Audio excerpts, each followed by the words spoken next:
Hi everyone, and welcome to your wonderful Womb Wednesday reading. My name is Tracy, I'm your psychic medium and also your tarot reader. Now this reading is done across the board. If you feel this reading can sync with you, then great. Sometimes it can, sometimes it can't. But what you must remember is there might be someone with energies and vibrations that these cards are drawing into. So it may necessarily not be you. It may actually be someone else.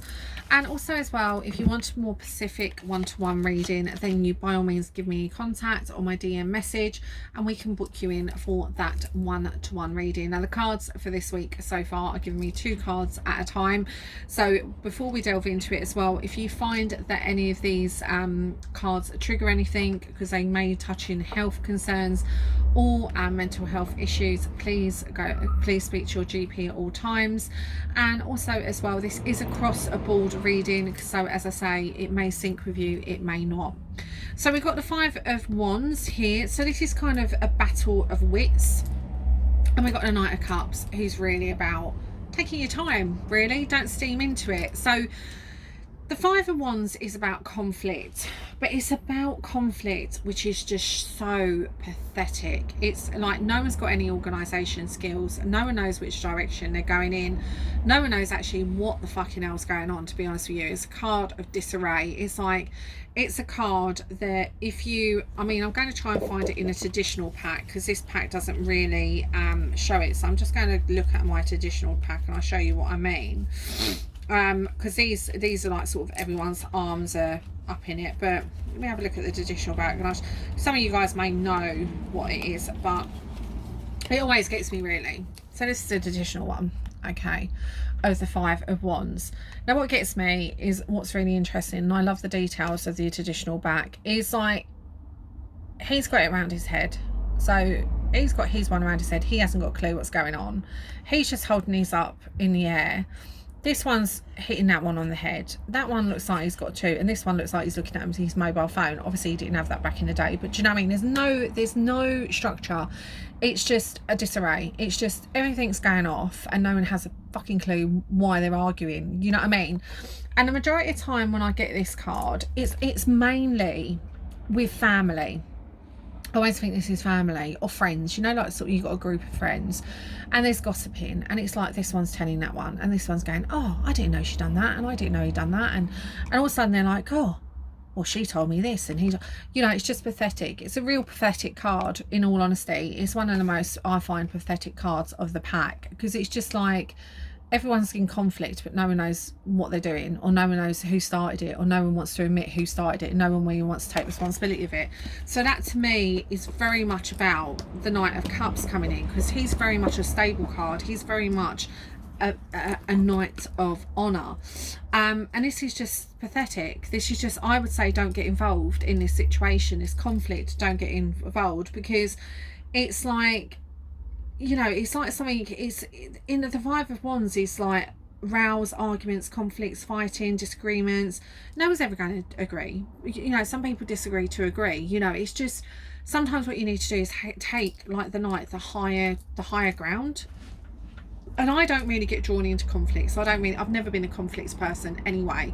I can hold my own if I need to, but I don't have the energy for it. I just think, you know what, if you want to be a retard, fuck off. And that's my attitude. And I think I have got that attitude more when I'm older, but I'm kind of like sort of, I just automatically cut people off, because I'm like, and I've done that all through my time, you know, I block people and people say, oh, don't block people, and I'm like, no, I want to block them because I haven't got the energy for it. I haven't got, you know, I don't really care if they see me thrive. I really can't. I don't care. You know, at the end of the day, I know that I'm going to be successful. I know that this is going to happen. And I think once you have that concept and you know, you don't really give a shit who finds out and who doesn't really.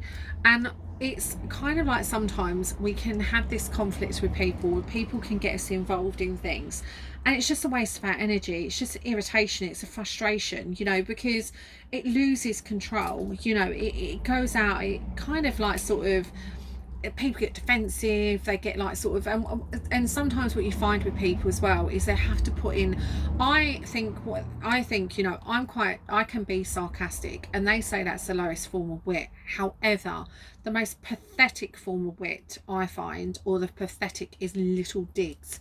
You know, when someone says a little comment, they turn around and say, oh, well, I did my bit, you know, and it's like, oh, what do you want, a fucking reward? You know, you kind of like look at them like, say, shut the fuck up, you know, just fuck off. Because it's like, you know, they sit there and they're high and mighty, but their whole world is a fucking disarray. You know, their whole world is a load of shambles, it's a load of bollocks. And this is very much the people that cause these conflicts. It's the people that basically have got no kind of self-control, no restraint, no cooperation. They love the gossip, they thrive on it. And I would just say to you, with the Knight of Cups, stay the fuck away from them. You know, don't get involved, stay away from them. If this is idle gossip at work, do not get involved with it. And if it's in a relationship as well, it may be that you might not be seeing eye to eye with your partner. You know, you may be having disagreements. And also as well, what might be happening is your partner is getting other people involved, or you might be getting other people involved in a situation that's not going to help the relationship at all. Now, my advice is, if you are having problems in a relationship, do not get family or friends involved in the relationship. Go and see a relationship coach, go and see a therapist, go and see a counsellor together. You know, go together and go and see a shrink.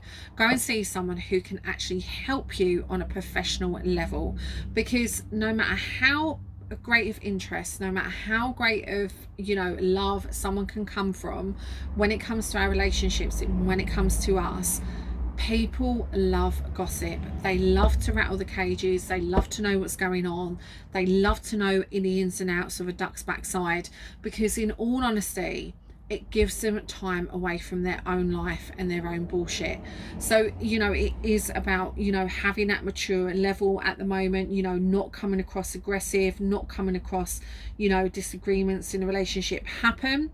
You know, some couples thrive on a fiery relationship. You know, they love having rows, they love having struggles to keep it interested. But if your type of relationship is like that, it may not be a good omen, because it may be, you know, kind of tiring. It may be, you know, trying to one of you taking the upper hand and keeping your tempers under control and keeping things harmonious. You know, it's not about petty squabble at the moment. And it's the same with work. Don't get involved into idle gossip.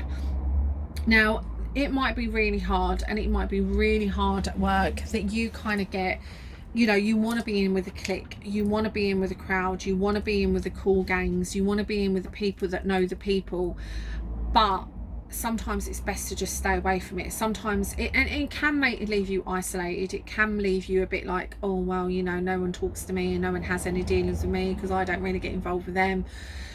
And I'd rather be a loner than someone who's involved in a clique that, you know, all you do is you just ass kissing, or you're just like trying to make someone else feel good in their life. There are some genuine people out there in offices as well, so try and find the genuine people. And I would rather sit with the nerds. If I was at school again, I would rather sit with the nerds, which I used to do regardless, because I used to get bullied. I would rather sit with the nerds any time of day than sit with people that are fake and who are just, you know, presumptuous, and people that just go, oh, I'm going to have this, or I've got this, and I've got that, and I've got that. So I have no energy for people like that, because at the end of the day, I think what you will get is what you will get, and what you will not get is what you would not get, because it's just pedantic. It's like, I trust in the universe. The divine is with me, it flows with me. And you get people very much as well, when you get them and they're shining bright, and that's fantastic. You get them that they kind of, you know, they get a bit tiresome. You get a bit tired with fluffing someone's feathers all the time and going, you know, like sort of, you know, it's very much at the end of the day, you've got to like kind of take a steed out of the Knights of Cups, because he is handsome, he's taking action, he's following his heart as well. And also as well, he's a beautiful card that kind of represents, offers good news, invitations. He brings, you know, he's carrying with him a lot of excitement. You know, he offers great news that are going to be received. You know, the other knights are all action. You know, they're all like sort of, you know, really blazing, coming forward. He just follows his heart. He just keeps a steady flow. He's a very stable card. He's a very person that knows their own. And as I say, it's better to be a loner. It's better to be someone who's walking in their own path than trying to walk the path of everyone else's. So take kind of a leap out of the Knights of Cups is book. You know, keep the steady head, keep the level head, follow your heart, follow your intuition, follow your guidance. You know, don't be ruffling people's feathers. You know, they can ruffle them enough. They've got enough of a big fan base. You know, let their fans carry on ruffling feathers and wish them good luck from the sideline. This is not about wishing anyone ill health or ill luck. Like myself, I would never do that for people that want the best out of their lives. I would wish them all the best in my attention. But in the end of the day, I just go on living my life, and the Knight shows us this in the prospect of the Five of Wands. So take action to take care of yourself, take action where you're going to feel the benefit and reward. And also remember, just stay true. The Knight is very much about a stay true card. So stay true to yourself. You know, listen to yourself, listen, believe in yourself, and know that you can do this. But have a blessed, beautiful day, and bye for now.